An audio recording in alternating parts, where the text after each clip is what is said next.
అండి, హలో, నమస్తే, welcome back to our channel. ఈరోజైతే నేను మీకు డాబా స్టైల్లో పన్నీర్ బటర్ మసాలా ఎలా చేయాలా అనేది ఈ రెసిపీని మీకైతే నేను షేర్ చేస్తున్నాను. నేను ఈ రెసిపీని డాబాలో ఎలా చేస్తారో అనేది వాళ్ళని అడిగి కనుక్కొని చేస్తున్నానండి. ఈ రెసిపీని అయితే తప్పకుండా మీరు కూడా ఒకసారి అయితే ట్రై చేయండి. ముందుగా స్టవ్ వెలిగించుకొని ఒక పాత్రలో 2 లోటాల దాకా నీళ్ళని పెట్టుకొని నీళ్ళని అయితే వేడి చేసుకోవాలి. నీళ్ళైతే తెరలని అవసరం లేదండి, జస్ట్ బబుల్స్ వస్తే సరిపోతుంది. ఈ నీళ్ళను మరొక పాత్రలో వేసుకొని అందులో కొద్దిగా ఉప్పు వేసుకోవాలి. ఇలా ఉప్పు వేసుకున్న తర్వాత మనం ముందుగా రెడీ చేసుకున్నటువంటి పన్నీర్ని వేసి ఇలా వేసుకున్న పన్నీర్ని ఒక అరగంట సేపు అలాగే నీళ్ళల్లో ఉంచేసేయాలి.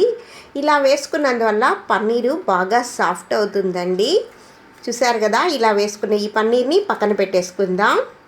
ఇప్పుడు మరొక పాత్ర తీసుకొని అందులో ఒక 2 టేబుల్ స్పూన్ల దాకా పెరుగుని వేసుకోవాలి.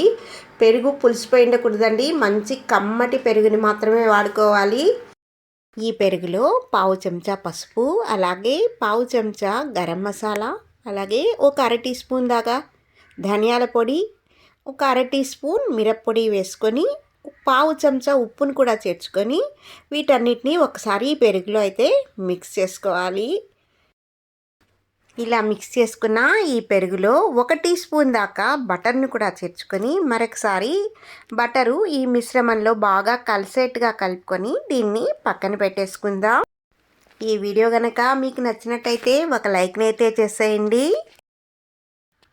ఇప్పుడు స్టవ్ వెలిగించుకొని ఒక ప్యాన్ పెట్టి అందులో ఒక 2 టేబుల్ స్పూన్ దాకా బటర్ని వేసుకొని బటర్ని కరిగించుకోవాలి.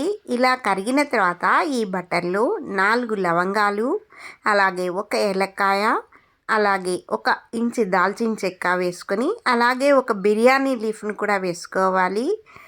దీన్ని తుంచి వేసుకోవాలి. ఇలా తుంచి వేసుకొని వీటిని ఒకసారి బాగా మిక్స్ చేసేసుకొని ఇవి కొద్దిగా వేగిన తర్వాత ఇందులో మనం ముందుగా తరిగి పెట్టుకున్నటువంటి 2 మీడియం సైజు ఉల్లిపాయలను కూడా దీంట్లో వేసుకొని ఉల్లిపాయలు కలర్ మారే వరకు వేయించుకోవాలి.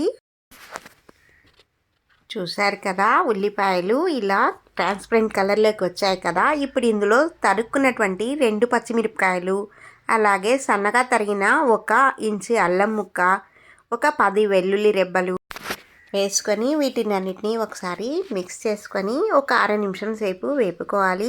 ఇలా వేగిన తర్వాత ఇందులో దాదాపు 15 నుంచి 20 దాకా జీడిపప్పులను వేసుకొని వీటిని కూడా ఒకసారి మిక్స్ చేసేసి ఇప్పుడు 1 నిమిషం సేపు వేపుకోవాలి. ఇలా వేగిన తర్వాత ఇందులో మనం ముందుగా రెడీ చేసుకున్నటువంటి 3 మీడియం సైజు టమాటోలని సన్నగా తరుక్కొని దీంట్లో వేసుకోవాలి. ఇలా వేసుకున్న తర్వాత మూత పెట్టి 1 నిమిషం సేపు మగ్గించుకోవాలి. మన ఛానల్ని మొదటిసారి చూస్తున్నట్టయితే తప్పకుండా సబ్స్క్రైబ్ చేసుకోండి, అలాగే బెల్ ఐకాన్ కూడా ప్రెస్ చేయండి. అలా చేశారంటే నేను చేసిన ప్రతి వీడియో మీకు నోటిఫికేషన్ రూపంలో వస్తుంది. మూత ఓపెన్ చేసుకున్న తర్వాత దీంట్లో రుచికి సరిపడినంత ఉప్పుని వేసుకోవాలి. ఉప్పునైతే చూసి వేసుకోండి. అలాగే ఒక అర చెంచా పన్నీర్ బటర్ మసాలా పౌడర్, ఒక పావు చెంచా పసుపు, అలాగే 1 టీ స్పూన్ దాకా మిరప్పొడి, అలాగే 1 టీ స్పూన్ దాకా ధనియాల పొడి కూడా వేసుకొని ఒకసారి బాగా మిక్స్ చేసుకోవాలి. నేను ఇక్కడైతే కాశ్మీరీ చిల్లీ పౌడర్ని యూస్ చేశానండి, ఎందుకంటే అది కారం తక్కువ, కలర్ బాగుంటుందని దాన్ని యూస్ చేశాను. ఇప్పుడు ఇందులో అయితే ఒక అర లోటా దాకా నీళ్ళని వేసుకొని ఇప్పుడు ఈ మసాలాలన్నీ బాగా మిక్స్ అయ్యేట్టుగా కలుపుకోవాలి. ఇలా కలుపుకున్న తర్వాత మూత వేసి దీంట్లో నీరు మొత్తం ఎగిరిపోయే వరకు దీన్ని మనం మగ్గించుకోవాలి. మధ్య మధ్యలో ఒకసారి అయితే తీసి మిక్స్ చేసుకుంటూ ఉండాలి. చూసారు కదా, నీళ్ళన్నీ ఎగిరిపోయి ఈ మిశ్రమం కొంచెం దగ్గరకు పడింది కదా. ఇలా దగ్గర పడిన తర్వాత స్టవ్ ఆఫ్ చేసేసి దీన్ని రూమ్ టెంపరేచర్ వచ్చే వరకు దీన్ని బాగా చల్లారనివ్వాలి. మధ్య మధ్యలో కలుపుతున్నారంటే తొందరగా చల్లారిపోతుంది. ఇలా చల్లారిన తర్వాత దీన్ని ఒక మిక్సీ జార్లో వేసుకొని మెత్తగా పేస్ట్ లాగా రుబ్బుకోవాలి. చూసారు కదా, ఈ మాదిరి అయితే ఉండాలి. ఇప్పుడు దీన్ని పక్కన పెట్టేసి స్టవ్ వెలిగించుకొని ఒక ప్యాన్ పెట్టి అందులో ఒక 2 స్పూన్ల దాకా బటర్ని వేసుకోవాలి.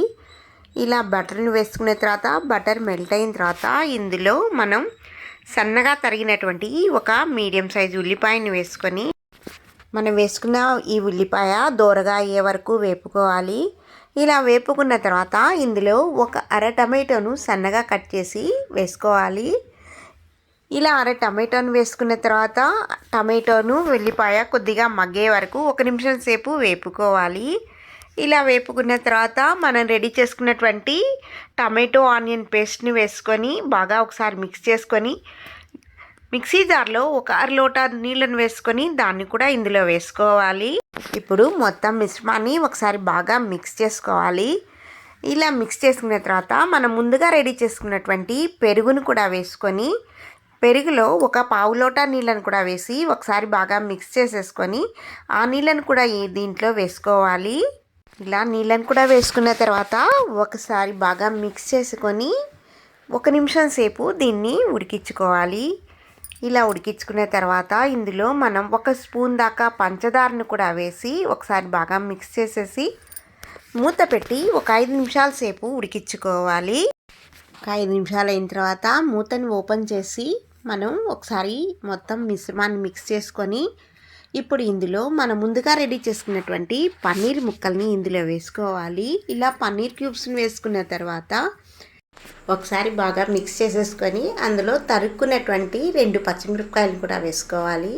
ఇలా 2 పచ్చిమిరపకాయలు వేసుకున్న తర్వాత కొద్దిగా కొత్తిమీరని కూడా వేసుకొని కొద్దిగా కస్తూరి మేతిని కూడా చేర్చుకోవాలి. ఈ క్లిప్పింగ్ అయితే నా దగ్గర మిస్ అయిందండి. 1 నిమిషం సేపు ఉడికించుకొని ఇందులో 1 టేబుల్ స్పూన్ దాకా బటర్ని వేసుకోవాలి. ఇలా బటర్ వేసుకున్న తర్వాత ఒక 2 టేబుల్ స్పూన్ల ఫ్రెష్ క్రీమ్ని యాడ్ చేసుకొని స్టవ్ అయితే ఆఫ్ చేసుకోవాలి. ఇలా స్టవ్ ఆఫ్ చేసుకున్న తర్వాత పైనుంచి కొత్తిమీరతో గార్నిష్ చేసుకుందాం. అంతే అండి, రెడీ అయిపోయింది డాబా స్టైల్ పన్నీర్ బటర్ మసాలా. మీరు ఒకసారి అయితే తప్పకుండా ట్రై చేయండి.